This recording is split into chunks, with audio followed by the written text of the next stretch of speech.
Díganme, por favor, si se ve la pantalla, si está todo ok, si no hay problemas técnicos, el audio se escucha bien. ¿Todo bien? ¿Todo bien? Listo. Entonces continuamos. La clase anterior habíamos abordado a Platón, ¿no? Iniciando con él el periodo ontológico de la filosofía. Habíamos visto pues todos estos temas. Bueno, nos toca abordar a Aristóteles, ¿no? Nos toca abordar a Aristóteles. Bien. Aristóteles nace en el 384 y muere en el 322 antes de Cristo, ¿no? Fue discípulo de Platón, estudió en la Academia de Platón por 20 años, tan solo se retiró de la Academia de Platón cuando su maestro muere, y también va a educar por un tiempo al pequeño Alejandro Magno, que posteriormente se va a eh, convertir en emperador. ¿Okay? Aristóteles tuvo un encuentro con Alejandro Magno cuando Alejandro Magno tenía, si mal no me equivoco, 14, 12, 14 años.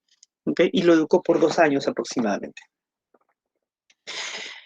Aristóteles fundó el Liceo, la segunda escuela filosófica más importante de la antigüedad que va a competir con la Academia de Platón. El Liceo, a diferencia de la Academia de Platón, eh, recibía a cualquier persona que quiera conocer, ¿no? Sin mayor requisito. Recuerden que la Academia de Platón pedía como requisito el conocimiento previo de matemáticas para poder ingresar a la academia. En cambio, en el liceo no. Otra diferencia importante entre la Academia de Platón y el Liceo de Aristóteles es que en este último se hacían estudios no solamente de matemática, sino y sobre todo de ciencia de la naturaleza, estudios sobre lo natural, ¿no? De ahí que podamos decir que Aristóteles se dedicó a estudiar el mundo y no solo las ideas sobre el mundo, ¿no? Esto último habría sido la dedicación de Platón. Aristóteles es reconocido como el iniciador de muchas disciplinas de investigación que posteriormente se van a constituir como ciencias, ¿no? Por ejemplo, la biología, la zoología, la anatomía, la embriología, la meteorología, la lógica, la psicología, los estudios constitucionales, el análisis de la poesía, ética, entre otros. La taxonomía también, entre otros, ¿no? Y muchas de sus teorías en el ámbito de la física, de la química, de la biología y de la astronomía se mantendrán vigentes con muy pocas correcciones hasta el siglo XVI, es decir, 2000 años. Entonces, estamos pues frente a un pensador que tuvo un bagaje enorme de conocimiento, ¿no? Que tenía esta actitud de indagarlo todo, ¿no? Que llegaba a ciertas conclusiones, ¿no? Demostradas ya equivocadas muchas de ellas, ¿no? Pero eso no le quita ningún mérito. Habíamos dicho que Aristóteles es el iniciador de la taxonomía. La taxonomía es la ciencia de la clasificación. Y es que Aristóteles, gran observador de la naturaleza, se dio cuenta que todo lo que existe tienen ciertas características, las mismas que muchas de ellas muchas de ellas son comunes entre sí, lo que permite pues ordenar o clasificar las cosas, ¿no? Él clasificó, por ejemplo, minerales, se sabe, él clasificó seres vivos, él clasificó constituciones, también clasificó conocimientos.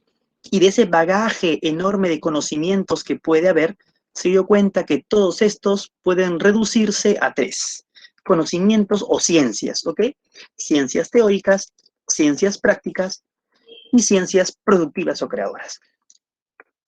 Las ciencias teóricas, ¿no?, se caracterizan porque buscan el saber por el simplemente hecho de obtener ese saber, ¿no? No tienen no se dirigen hacia ninguna utilidad, ¿no? Sino simplemente quieren saber, se quiere saber, ¿no? Es el conocimiento por el conocimiento mismo. Por ejemplo, la metafísica, ¿no? La matemática, las ciencias de la naturaleza, lo que hoy llamaríamos biología, astronomía, física, por ejemplo, entre otros, ¿no? Estas son las ciencias teóricas. Luego tenemos las ciencias prácticas. Estas buscan el conocimiento con el fin de guiar las acciones humanas. Las acciones individuales, que se traduce en la ética, o las acciones colectivas para el buen gobernar, que se traduce en la política. Y finalmente, no tenemos a las ciencias productivas o creadoras.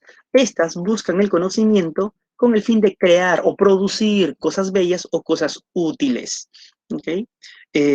Por ejemplo, la retórica, la poética, la música, la escultura, la pintura, ¿no? Son ciencias que buscan la belleza, ¿no? U otras que buscan lo útil, por ejemplo, la carpintería, la albañilería, la ebanistería, entre otras. Si hacemos una extrapolación, salvando los tiempos, obviamente, podríamos muy bien decir de que las ingenierías formarían parte de las ciencias productivas. Para Aristóteles, de este conjunto de ciencias, ¿no? De estos tres tipos de ciencias, son las ciencias teóricas las más importantes, justamente porque son las más nobles en el sentido de que no buscan ninguna utilidad, buscan simplemente el conocimiento, tan solo el conocimiento, ¿no?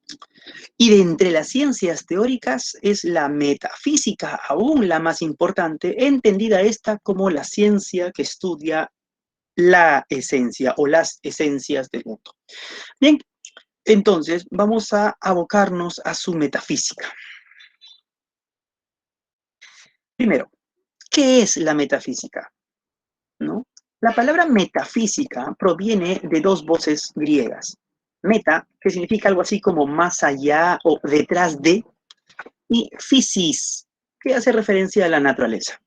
Entendiendo, podemos entender naturaleza como lo sensible, ¿no? Como lo físico, ¿no?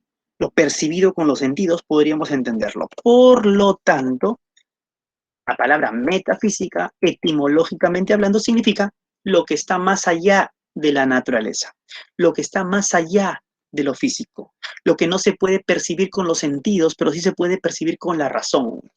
En ese sentido, el ser de Parménides, por ejemplo, sería metafísico. Las ideas de Platón, por ejemplo, serían metafísicas. Y Aristóteles también nos va a explicar su metafísica. Lo veremos en un momento. ¿Qué es la metafísica, por lo tanto? Es la ciencia o conocimiento que estudia los primeros principios y primeras causas de las cosas. Eso vendría a ser la metafísica, ¿no? Otro concepto que podríamos aunar es la ciencia o el conocimiento del ser de las cosas, ¿no? Del ser de las cosas. Recuerda, ¿no? Para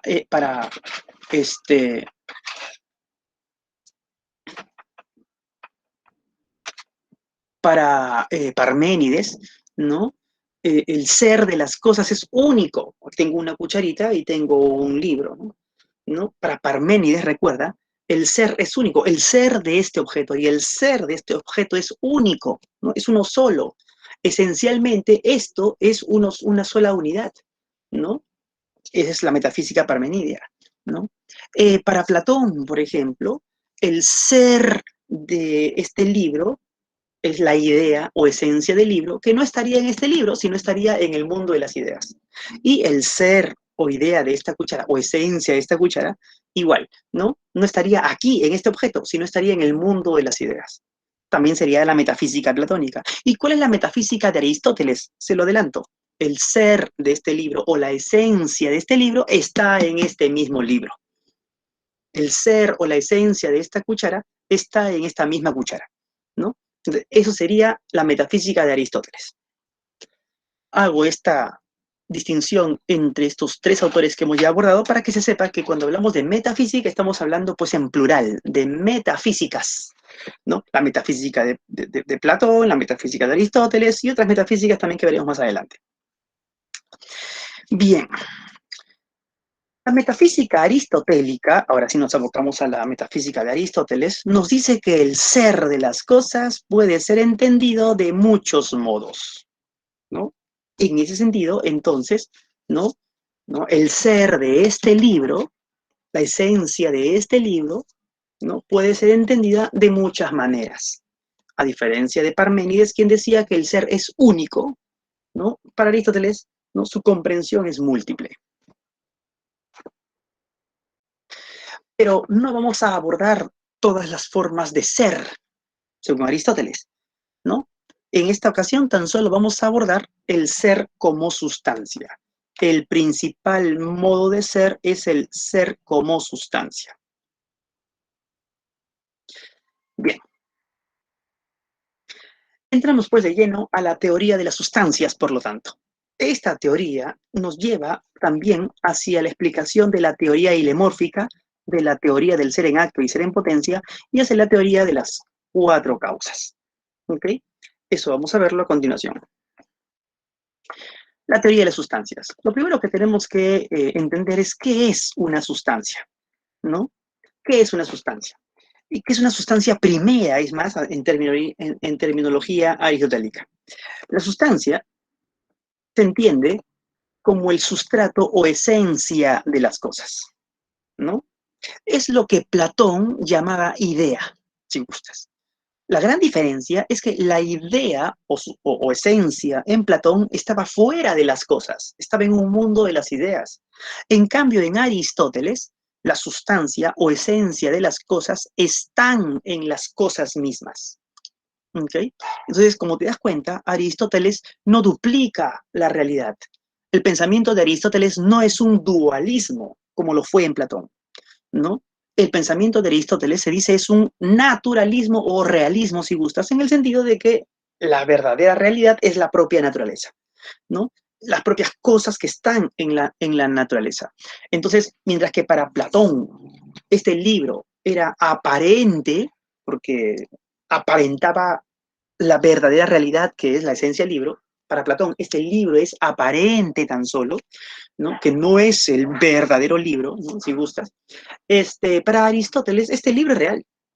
Este libro es real y su esencia está en este mismo libro. Y así con todas las demás cosas. Y así con todas las demás cosas. Entonces comprendes pues cómo Aristóteles baja la filosofía, metafóricamente hablando, del cielo a la tierra, ¿no? ¿no? Baja del cielo a la tierra, ¿no? Digamos que hace que el objeto de estudio de la metafísica sea un objeto más asequible, si gustas, ¿no? No lo aleja tanto. Pero ¿qué se entiende con esencia de las cosas o como sustancia? Se entiende como el continente de las propiedades, ¿no?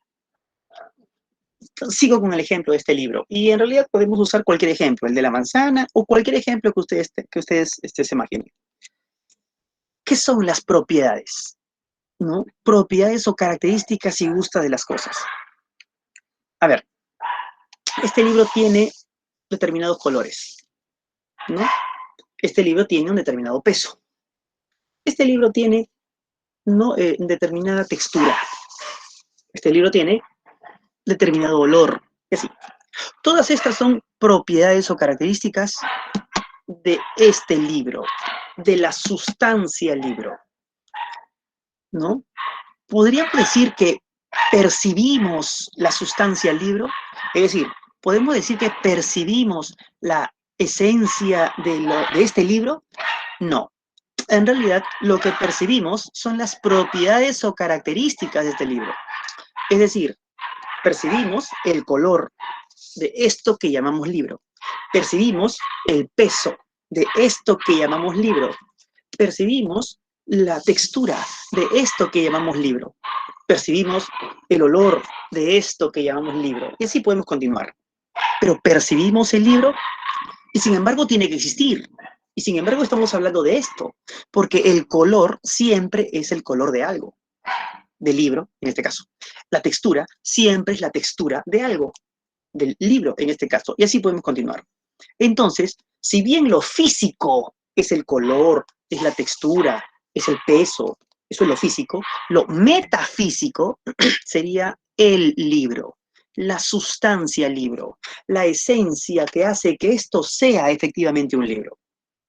Comprenderás rápidamente que las propiedades o características pueden cambiar. Efectivamente, este color puede haber sido otro color y sin embargo seguiría siendo un libro. Este libro podría pesar menos y sin embargo seguiría siendo un libro.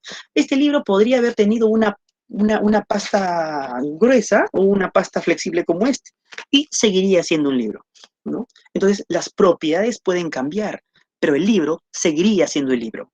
Eso es la esencia, aquello que hace que esto sea lo que es. En este caso, un libro. Si este libro yo lo someto al fuego, entonces este libro se convertirá en ceniza y dejará de ser un libro. Por lo tanto, habremos alterado su sustrato o esencia. Y justamente porque hemos alterado su sustrato o esencia, entonces dejó de ser la sustancia libro.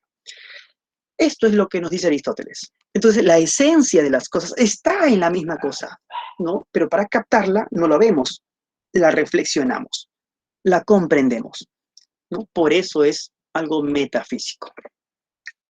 Si se altera la cosa, no, si se altera, ¿no? Se altera entonces la cosa, la esencia.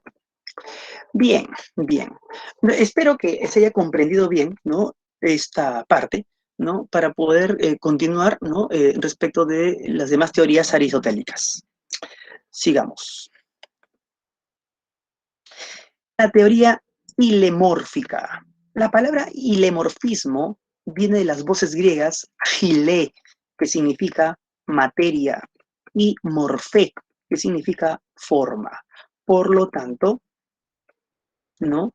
El hilemorfismo es la teoría que nos dice que todas las cosas están compuestas tanto de materia como de forma. Tenemos aquí una silla, ¿no? Como cualquier otro objeto que te podría mostrar, ¿no? Y esta tiene materia, que en este caso sería la madera, ¿no? Es el elemento que constituye las cosas y obviamente la madera cambia en tanto es materia, porque la materia tiene esa propiedad, la propiedad del cambio. Pero nosotros reconocemos que ese objeto es una silla no por la madera, sino por la forma que tiene, ¿no? Es la forma la que nos permite determinar las cosas. Por lo tanto, es la forma, la esencia de las cosas. Recuerda que la esencia es lo que nos permite decir por qué la cosa es lo que es. Es pues la que determina objetos, ¿no? Esta teoría hilemórfica, ¿no? Nos dice que, ¿no? La forma o esencia está en la cosa misma, tal y como expliqué hace un momento, y que es indisoluble con la materia. Es decir, materia y forma no se separan, ¿no? A diferencia del pensamiento de Platón, en donde el mundo material o sensible está por un lado y el mundo ideal o el mundo de las esencias está por otro lado, para Aristóteles, en realidad, materia y forma una sola realidad. Materia y forma, ¿no? Es el objeto, los objetos que forman el mundo. Una cosa es la comprensión del objeto en tal, ¿no? Y otra cosa es la comprensión del objeto en cambio, ¿no? Tal y como el objeto es, y otra cosa es la comprensión del objeto que cambia. Aristóteles está de acuerdo en que las cosas cambian, en que la realidad es cambio. Se va a meter al problema del cambio generado por Parménides y Heráclito 2 siglos antes aproximadamente. Para Aristóteles, para entender el movimiento, el cambio, Aristóteles nos va a hablar del ser en acto y del ser en potencia. ¿Qué es el ser en acto? Es la cualidad que hace que las cosas sean. Por ejemplo, ¿no? Este libro, este objeto es en acto un libro, ¿no? Este objeto es en acto una cuchara, ¿no? Yo estoy aquí en acto, ¿no? En acto tú eres un estudiante, ¿ok? Pero aparte de tener nosotros la cualidad de ser en acto, también las cosas poseen la cualidad de ser en potencia. El ser en potencia hace que las cosas puedan ser. Es la cualidad que permite ese poder ser de las cosas. Por ejemplo, una semilla ¿no? En potencia es un árbol porque puede ser un árbol. Ustedes, preuniversitarios en acto, en potencia son universitarios, ¿no? Yo, ¿no? Un adulto en acto, en potencia soy un anciano, ¿no? Entonces, las cosas, observa cada cosa que tengas en este momento, ¿no? En tu habitación, y te das cuenta que las cosas son, pero también pueden ser, ¿no? También pueden ser. Entonces, habiendo entendido que las cosas son y que también las cosas pueden ser, es decir, habiendo entendido que las cosas tienen su ser en acto y su ser en potencia, entonces Aristóteles quiere responder qué es el movimiento. Para este autor, el cambio o el movimiento es el paso del ser en potencia al ser en acto. Eso es el movimiento o cambio. Para entenderlo mejor, miremos aquí nuestro carrito, ¿no? Aquí nuestro carrito es nuestro modelo, digamos, para poder entender esa teoría del ser en acto y ser en potencia. En acto, el carrito está ahí, en ese lugar. Pero en potencia, ¿no? El carrito está acá, en potencia. ¿Qué es el movimiento? Es el paso del ser en potencia al ser en acto. Ahora, en acto, el carrito está aquí. Ha habido un tránsito, ha habido un cambio. Ahí donde vemos que la semilla se va transformando en una planta, se está dando el paso de la potencia al acto. Ahí donde tú, cuando ingreses a la universidad y de preuniversitario te conviertas a universitario, se estará dando el acto de el paso de la potencia al acto. ¿Okay? Ahí donde veas cambio, y siempre vemos cambio, se está dando el paso de la potencia al acto, ¿no? Siempre se da este paso, el ser en potencia al ser en acto, para entender el movimiento desde la perspectiva ontológica de Aristóteles. Por lo tanto, tenemos aquí una ontología, tal y como hemos estado viendo, ¿no? Aristotélica, que nos habla en este caso de dos formas de entender el ser en acto como tal y el ser en potencia. Y eso nos explica el movimiento. Esta ontología aristotélica es distinta a la ontología de Parménides, como te das cuenta. La ontología de Parménides partía de que el ser es único, y como ser único no podía haber movimiento.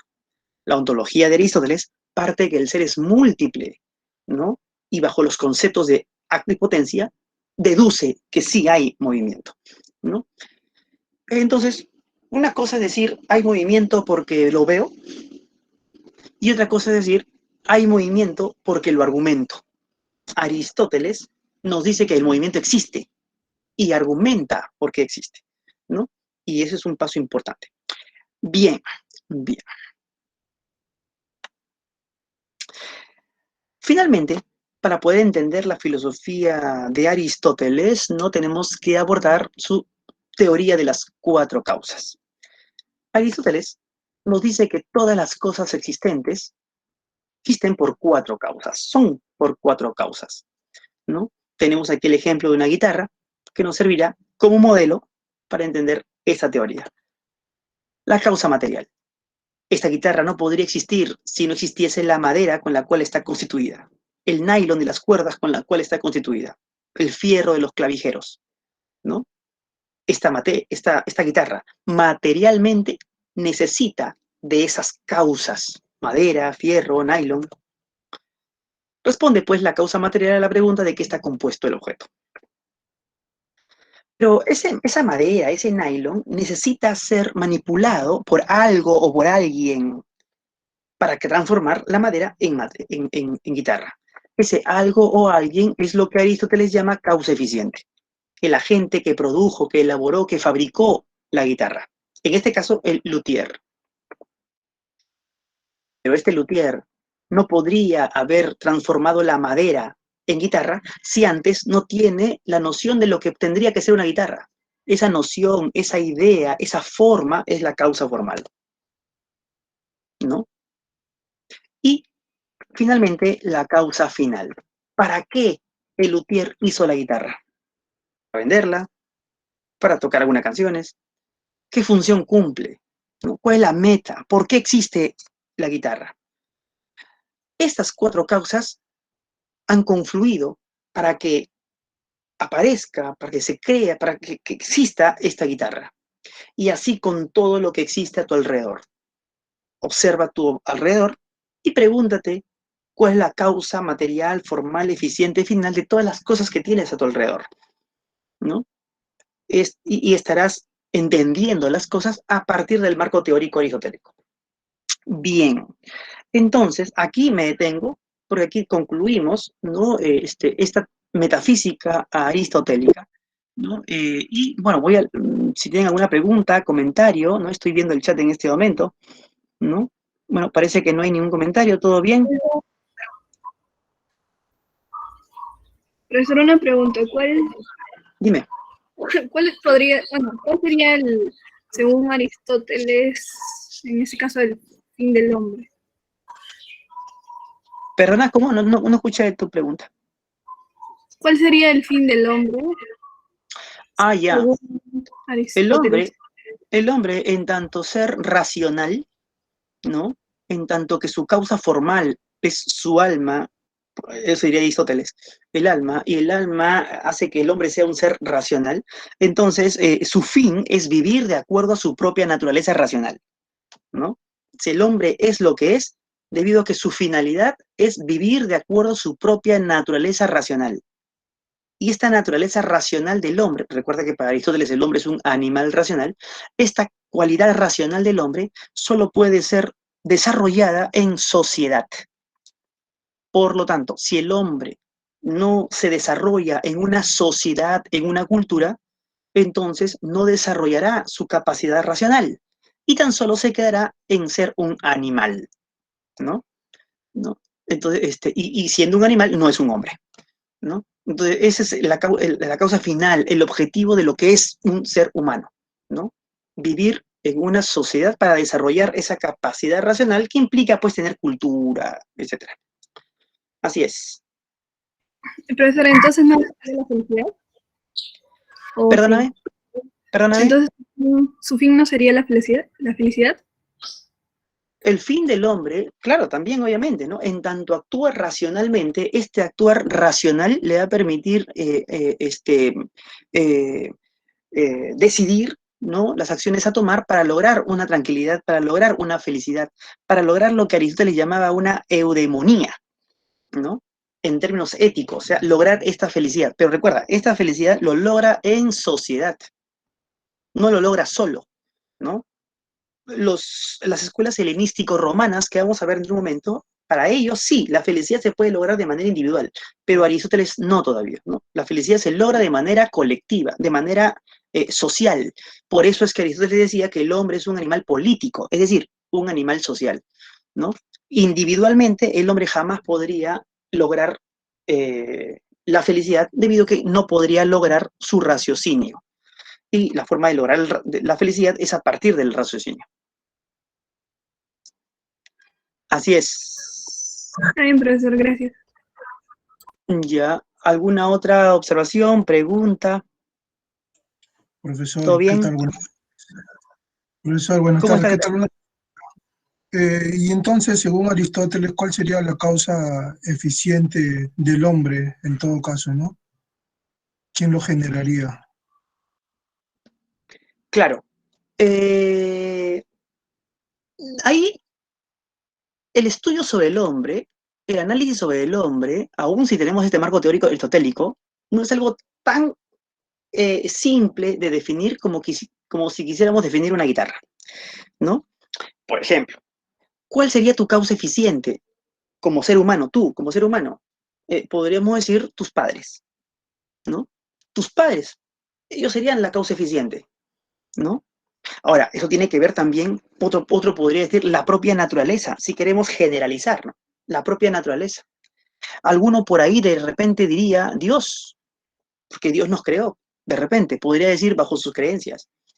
Al margen de cuál sería el punto de partida, ya sea un creyente cristiano o ya sea un naturalista, ¿no? Lo cierto es que tenemos que tener causa eficiente, ¿no? Entonces, definitivamente, la causa eficiente, desde una perspectiva individual, tú, yo, la causa eficiente serían mis padres, ¿no? Obviamente, ¿no? Sin mis padres, yo no estaría aquí. Sin tus padres, tú no estarías ahí, ¿no? Eso es lo que te podría indicar. Pero como comprenderás, pues no es posible una respuesta única de repente, ya que analizar al hombre no es lo mismo pues que analizar una guitarra, ¿no? Justamente la comprensión sobre definir lo que es una guitarra es más fácil que definir lo que es un hombre, ¿no? Cosa bastante paradójica, ya que lo más cercano que tenemos a nosotros es nosotros mismos, ¿no? Y sin embargo, es lo más difícil de definir. Pero bueno, con esta teoría aristotélica tenemos un marco teórico para tratar de entendernos, recuerda, ¿no? Aristóteles, pues, en filosofía, recuerda, no hay respuesta única, ni respuesta última, pero sí respuestas coherentes. Y desde esta perspectiva aristotélica, esta es una respuesta coherente. Aunque de repente no completa, podrían decir algunos, pero coherente al final de cabo. Así es. Sí, profesor, gracias. ¿Alguna otra observación o pregunta para continuar con las escuelas helenístico-romanas? Profe, estas 4 últimas teorías que hemos visto de Aristóteles son en relación al ser, ¿cierto? Una ontología, sí. Y están interrelacionadas entre ellas. Ah, claro, claro, por supuesto que sí. Toda la filosofía u ontología de Aristóteles es una ontología de la realidad de este mundo, digamos, ¿no? La ontología de Platón era el estudio de la realidad del mundo de las ideas, porque para Platón el mundo de las ideas era el mundo real, pero para Aristóteles no, el mundo real es este mundo. Por eso él te habla de las 4 causas y todo eso lo podemos entender aquí, por eso él te habla de la teoría hilemórfica, materia y forma, todo eso lo podemos dar aquí, por eso es que yo te puedo dar el ejemplo de este libro, ¿no? De esta cucharita, ¿no? De esa piedra, de ese árbol, ¿no? Porque Aristóteles no sale de este mundo, ¿no? No duplica el mundo, ¿no? Como sí lo hace Platón, por cierto, ¿no? Aristóteles, pues, en ese sentido, ¿no? Simplifica las cosas, ¿no? No las hace tan complejas como Platón. Así es. Y obviamente estas teorías tienen una relación, ¿no? Por supuesto que sí. Profe, pero para explicar el concepto de sustrato, él como que también hace suponer o hace entender un mundo abstracto. Ah, no, claro, por supuesto. Pero él lo que te dice es que eso abstracto, ¿no? Esa sustancia, esa esencia, no está pues en otro mundo, ¿no? Sino está en el mismo mundo, está en las mismas cosas. Por supuesto que es una cosa abstracta, ¿no? Es una metafísica, justamente por eso, porque si no fuera abstracto, entonces no sería metafísica, sería simplemente física, ¿no? Y la física sí, la física es lo que se puede medir, lo que se puede ver, lo que se puede tocar. Eso es lo físico. Pero Aristóteles va más allá, va hacia lo metafísico, ¿no? Y lo metafísico son las sustancias o esencias de las cosas, ¿no? Ya habrán otros autores, ya lo veremos más adelante, otros autores que van a negar la existencia de las sustancias o de la esencia de las cosas. Uno de ellos es Hume, que lo vamos a ver todavía de aquí a 3 semanas, creo, no recuerdo. Hume sí te va a negar, eso no existe, las esencias no existen, te va a decir, ¿no? Pero eso es Hume todavía, siglo XVIII. Aristóteles todavía es un griego y como griego que es, sostiene que las esencias existen, ¿no? Y existen en las cosas mismas. Eso es lo que, a eso es a lo que debemos llegar. Las esencias existen y existen en las cosas mismas, ¿no? Esa es la conclusión, digamos, general del pensamiento de Aristóteles. Y claro que es abstracto, ¿no? Obviamente que sí. Ya, profe, gracias. Listo. Entonces continuamos. Nos toca ahora abordar el pensamiento del periodo helenístico romano. Entramos al 4.º periodo de la filosofía antigua, el 4.º y el último periodo. Es un periodo que va a ser muy extenso, aproximadamente desde el siglo IV, 3 antes de Cristo, hasta el siglo IV después de Cristo. Entonces estamos hablando pues de un periodo de 8 siglos aproximadamente. Este periodo, ¿no? Fue de conflictos sociales políticos y culturales, debido a que en los primeros, en el primer siglo de este periodo, pues el imperio de Alejandro Magno se va a extender enormemente y las ciudades-estados dejarán de ser autónomas, ¿no? Para formar parte de un imperio, el de Alejandro Magno. Lamentablemente, Alejandro Magno, lamentablemente para él, ¿no? Alejandro Magno muere joven, a los 32, 33 años, si mal no me equivoco, ¿no? Y no deja regente, no deja heredero, ¿no? Entonces, los generales de Alejandro van a pelear y se van a repartir el imperio, ¿no? Eso es lo que va a crear los conflictos sociales y culturales, ¿no? Y las ciudades-estado pues van a estar en una época de conflictos, ¿no? De disolución, de perturbación política y social. Entonces se va a debilitar esa visión social que se tenía sobre el hombre, esa visión colectivista que se tenía sobre el hombre, según la cual el hombre logra ser feliz en su sociedad, ¿no? Para las escuelas que van a surgir a partir de esos conflictos, ¿no? En realidad el hombre logrará su felicidad sin su sociedad, o si gustas, al margen de su sociedad. ¿Qué significa eso? Que el hombre puede lograr la felicidad de modo individual, ¿no? De manera individual, ¿no? Mi sociedad puede estar cayéndose a pedazos moralmente, puede haber corrupción, ¿no?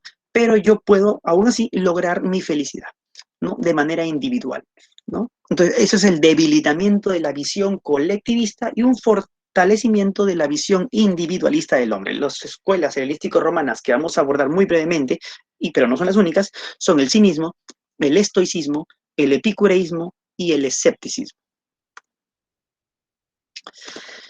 Veamos el cinismo.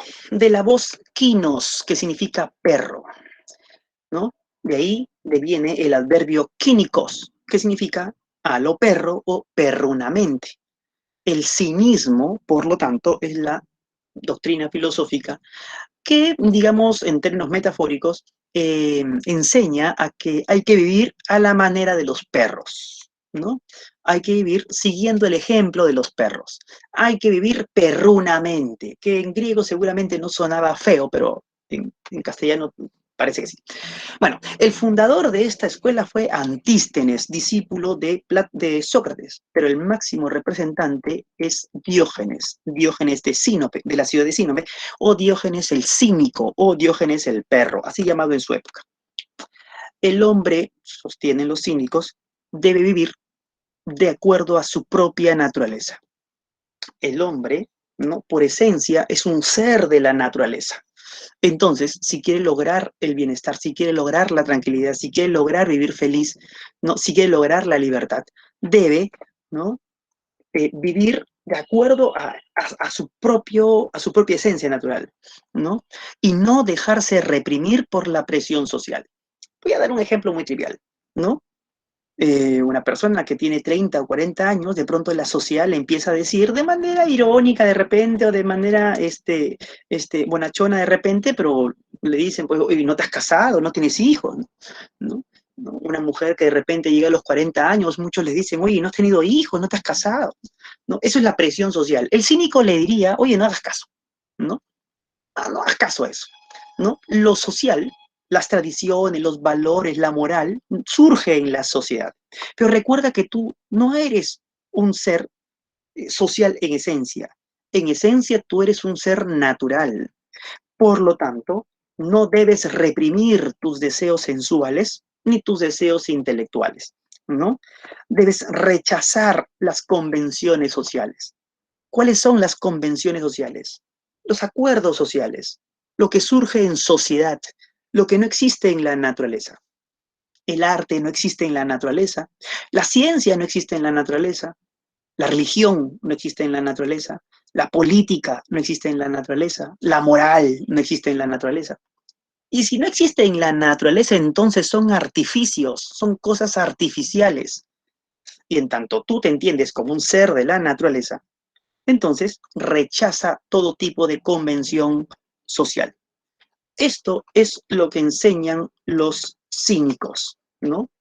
Además, te das cuenta de que al ser un ser de la naturaleza, entonces para ser feliz necesitas de lo mínimo indispensable, de lo mínimo indispensable, ¿no? Porque cuantos más propiedades tienes, más intranquilo vivirás. Y por el contrario, cuantos menos bienes tengas, más tranquilo vivirás, ¿no? Para ser feliz, habiendo entendido que eres un ser de la naturaleza, no necesitas más cosas. Eso es el cinismo. Ahora, no se interprete de que el cinismo enseñe de que tienes que irte a la selva, a los montes y vivir solitario como los monos. No, no, no. El cinismo te dice, quédate en la ciudad. Ahí quédate, ¿no? Ahí te van a reconocer. Ahí enfréntate a las convenciones sociales. Ahí rechaza las convenciones sociales. Por eso es que vive como un perro en ese sentido. Porque los perros viven en la ciudad y sin embargo siguen actuando según su propia naturaleza, ¿no? El perro tan solo necesita un pequeño huequito para dormir, comida, agua, hace sus necesidades naturales donde sea, ¿no? Cumple sus necesidades naturales donde sea y feliz, ¿no? Entonces, el cínico, ¿no? Es una postura fácil y difícil de cumplir. Fácil porque, mira, es muy fácil, ¿no? Fácil entre comillas, ¿no? ¿Quieres ser feliz? Ahí está. Solamente vive de acuerdo a tu naturaleza, ¿no? Pero difícil por la voluntad, ¿no? Porque estamos acostumbrados a los placeres de la sociedad. Estamos acostumbrados a las convenciones sociales, ¿no? El cínico te dice eso, pues, ¿no? Realmente la fortaleza del hombre que quiere ser feliz es enfrentarse a la sociedad manteniéndose y viendo en la propia naturaleza. Así es, como te das cuenta, es una postura radical, pero que digamos que está ahí, ¿no? Como una propuesta. Hay una anécdota que se cuenta mucho sobre la visita que Alejandro Magno, el emperador de Roma, habría hecho a Diógenes el Cínico, cuando éste se encontraba tirado en la arena tomando el sol. Cuentan que Alejandro se le acerca al filósofo y le dice, Diógenes, pídeme lo que quieras y yo te lo daré. Y el filósofo tan solo le dijo, solo quiero que te muevas, pues me estás tapando el sol. Esta escena, que si bien puede haber sido cierto o no, eso ya no importa, grafica muy bien la filosofía cínica, según la cual, ¿no? Diógenes, tirado en la arena, como también lo está el perro, era feliz tomando el sol y que, bueno, manifiesta una pequeña perturbación cuando se le presenta el hombre más poderoso de la tierra y le tapa el sol, ¿no? Y justamente Diógenes le dice eso, pues, ¿no? Lo único que quiero para que yo sea feliz y estés tranquilo es que te pongas a un ladito, ¿no? ¿No? Entonces, esta escena pues grafica muy bien el temperamento y la filosofía de estos filósofos. El estoicismo, ¿no? Fundado por, bueno, estoicismo proviene de la voz griega stoa, pórtico. Dicen que los primeros filósofos estoicos se reunían en las puertas de la ciudad y ahí filosofaban, intercambiaban este conocimiento, bueno. Fue fundado el estoicismo por Zenón de la ciudad de Sitio. Este pensador decía que si bien el hombre pertenece a la naturaleza, eso no significa pues que hay que actuar como un perro, ¿no? O como cualquier otro animal, sino que la razón humana también pertenece a la naturaleza, forma parte de la propia naturaleza. Entonces hay que vivir de acuerdo a la razón. Esa es la propuesta estoica. Vivir de acuerdo a la razón, porque esta razón humana es una pequeña chispa de la razón del universo. ¿Quieres ser feliz? Concilia con el universo. Concilia con el universo. ¿Y cómo podemos conciliar con el universo? Actuando racionalmente, viviendo racionalmente, reflexionando siempre por las acciones que tomamos, no dejándonos llevar por las pasiones, pues estas distraen la razón del hombre, no dejándonos llevar por las emociones, por los sentimientos, ¿no? Pues si nos dejamos llevar por los sentimientos o las pasiones, nos podría ir mal, nos podríamos equivocar. En cambio, un hombre que actúa rectamente a partir de su razón no se equivocaría en sus acciones y estaría orgulloso de ellas, ¿no? Por eso es que hay que rechazar las pasiones, hay que rechazar los sentimientos y tenemos que resignarnos ante nuestro destino como seres humanos. ¿Cuál es el destino humano? Envejecer. bueno, primero enfermarse, ¿no? Envejecer, morir sobre todo, ¿no? Ese es nuestro destino. ¿Podemos hacer algo contra ese destino? No. Entonces tenemos que perturbarnos porque vamos a enfermar, envejecer o morir. No, sería un absurdo. Tenemos que perturbarnos, entristecernos cuando entonces algún familiar o persona muy querida envejece, enferma o muere. No, no, aceptar eso con hidalguía. Eso es ser estoico. Eso es vivir con tranquilidad, aceptando el destino de mi persona como ser humano y de cualquier otra persona como también ser humano. Importantes filósofos estoicos también fueron Séneca, Marco Aurelio, entre otros, ¿no? Entre otros. ¿No? Marco Aurelio, emperador romano, ¿no? Fue la única vez en que la filosofía llega a la cúspide del poder de un imperio como el romano, ¿no? Marco Aurelio. El epicureísmo, fundado por Epicuro, Epicuro de la ciudad de Samos. El epicureísmo tuvo una fuerte influencia del atomismo, y como ustedes deben recordar, el atomismo, de Demócrito, sostenía que todo es átomo, y los átomos son materiales, por lo tanto, la realidad en esencia es material. Incluso el alma humana, decía el atomismo, está formado por átomos. Por lo tanto, cuando el hombre muere, se disgregan los átomos del cuerpo, pero también se disgregan los átomos del alma. Por lo tanto, el alma también muere. No hay entonces una vida después de la muerte. Y si no hay una vida después de la muerte, entonces el hombre tiene que tratar de ser feliz aquí, en esta vida, ¿no? Y el hombre, es cierto, es un ser natural y tiene pasiones, tiene sentimientos, tiene emociones. Es absurdo pensar que debemos rechazar las pasiones porque forman parte también de nuestra constitución como seres humanos. Por lo tanto, nosotros, si queremos ser felices, tenemos que lograr la búsqueda inteligente de los placeres, ¿no? Ojo, la búsqueda inteligente de los placeres, ¿no? La búsqueda racional de los placeres tanto del cuerpo, pero también del alma y sobre todo del alma. ¿Qué significa esto de la búsqueda inteligente de los placeres? ¿Qué entiende el epicureísmo por placer? Lo entiende como ausencia de dolor, ausencia de perturbación, la no perturbación, la imperturbabilidad, la tranquilidad. Por eso es que cuando hablamos del epicureísmo, también se habla mucho del concepto de ataraxia, que en griego significa tranquilidad del alma. El placer no es el goce, el placer no es la satisfacción, el placer es sentirnos tranquilos. Ahí donde nada nos perturba, ni física, ni intelectual, ni espiritualmente, ahí es donde hemos alcanzado la ataraxia, ¿no? Ese placer. Entonces, cuando hablemos del epicureísmo, entendamos al epicureísmo como aquella doctrina que insta a la búsqueda del placer intelectual, sobre todo, ¿no? Sobre todo. Placer entendido como ausencia de perturbación. Y finalmente, el escepticismo, de la voz griega, hoy, que en griego significa algo así como examinar, analizar, ¿no? Pirrón de Elis es su fundador, ¿no? Por eso es que el primer escepticismo, el escepticismo más antiguo, se le conocía también, se le conoce incluso hasta ahora como pirronismo. A lo largo de la historia de la filosofía van a aparecer otros tipos de escepticismo que ya los veremos en su momento. ¿Qué nos dice el escepticismo? El hombre se intranquiliza, ¿no? Se perturba, porque él siempre tiene el afán de conocer, el afán de llegar a la verdad. El problema es que hay dos vías para conocer, la vía de los sentidos y la vía de la razón.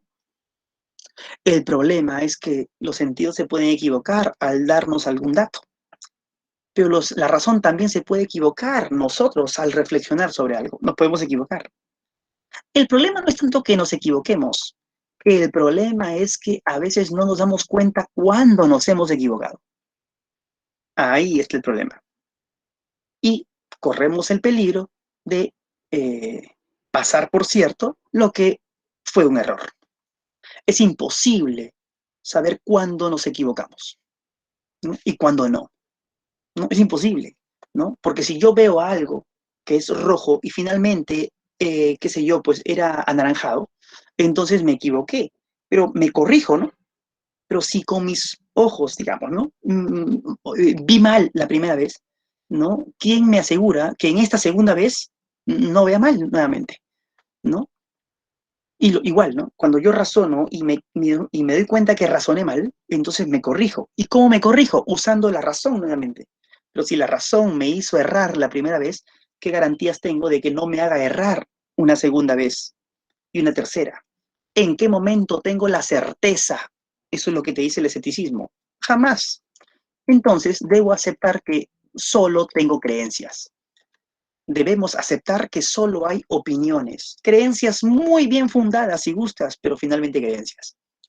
Y tenemos que suspender el juicio. Eso es lo que se conoce como epogee, la suspensión del juicio, la suspensión de la pretensión de haber llegado a alguna verdad.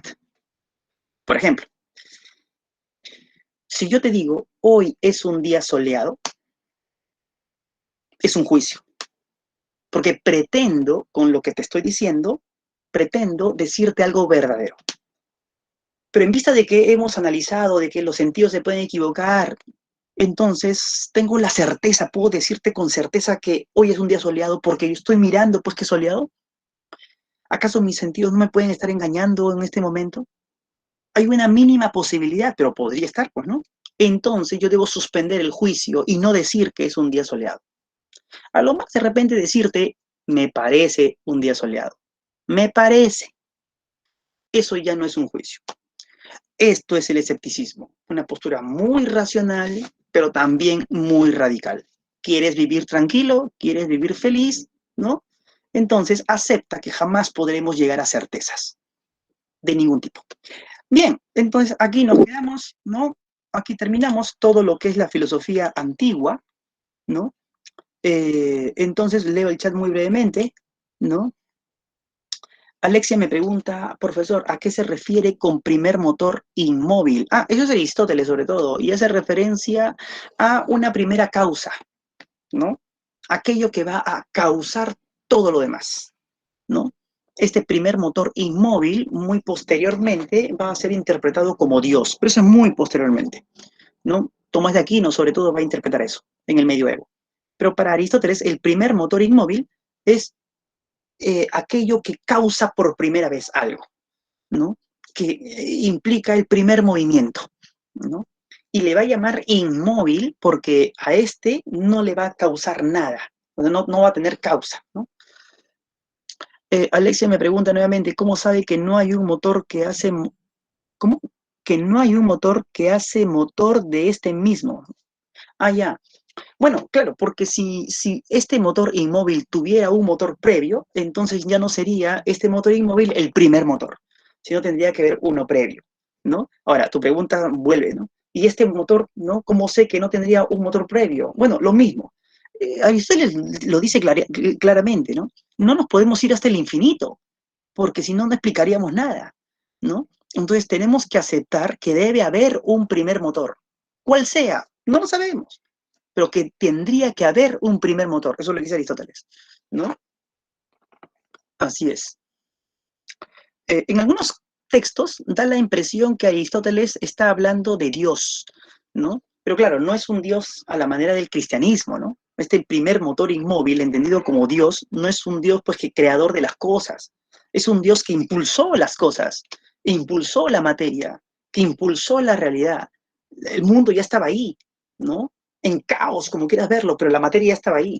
Recuerden que para el pensamiento y la idiosincrasia griega, ¿no? El mundo, la materia, no ha tenido creación, porque es un absurdo pensar que las cosas hayan surgido de la nada, ¿no? De pronto, ¿no? Para el mundo griego, la idea de creación es una idea desconocida, ¿no? ¿No? Nosotros podemos entender la idea de creación, entenderla, aunque de repente no creerla, como podría ser en algunos casos, pero sí entenderla. Bueno, es que han sido 2000 años de influencia cristiana, pero Aristóteles no conoció el cristianismo, recuerda. Para Aristóteles sería un absurdo, así como para Parménides, recuerda, que algo surja de la nada. Recuerda la tesis de Parménides, el ser es, el no ser no es. Ahí lo que te está diciendo Parménides es que el ser es y siempre ha sido, ¿no? Y el no ser no es y siempre no ha sido, ¿no? Y Platón lo mismo, ¿no? Las ideas son eternas, no han tenido creación. Y la propia materia también, ¿no? Es amorfa, todo lo que quieras, ¿no? Así es. ¿Qué más? ¿Qué más? ¿Qué más? ¿Qué más? Carlos Manuel me dice, es la causa incausada. Claro, ese es el concepto de Tomás de Aquino, ¿no? La causa incausada, ¿no? Así es. Alexia dice, ¿y si es un motor infinito? Exactamente, ¿a qué te refieres con motor infinito? ¿No? Bien. Listo. Entonces, aquí nos quedamos. La próxima semana es el examen. Pregunta Sandro, no sé. Eso ya, no sé, eso lo tendrían que ver ustedes. O al auxiliar, creo que a veces les informan, no sé. No tengo ese dato exactamente. Bien, entonces, aquí nos quedamos. Nos vemos la próxima semana. Listo. Hasta luego. Chau, chau. Ven a almorzar. Chao, chao, chao. Muchas gracias, Alexia. Chao, chao, chao. Voy a desactivar la grabación, ¿no?